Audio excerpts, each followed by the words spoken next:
Magandang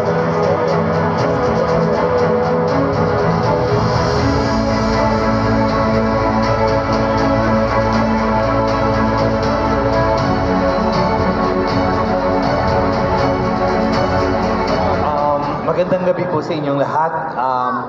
Isang malaking karangalan po na maiboto at mabigyan ng mataas na grado ng mga daluguro ng 21st Gawad Tanglaw, ang aming napakaliit na pelikula, isang independent film na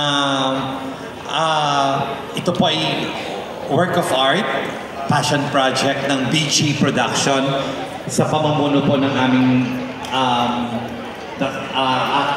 napakabait na producer na si Miss Baby Go.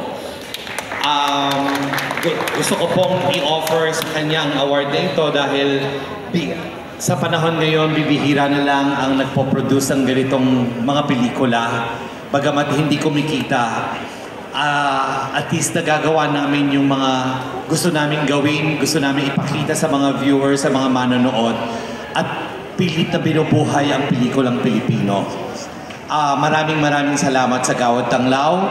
Pinasasalamatan ko rin ang aking mga magagaling na aktor, ang aking best actor na si Allen Dizon, si Miss Katrina Halili, ang aking line producer na si Dennis Evangelista at ang buong team ng Abilida. Mabuhay po ang pelikulang Pilipino. Maraming salamat po sa inyong lahat.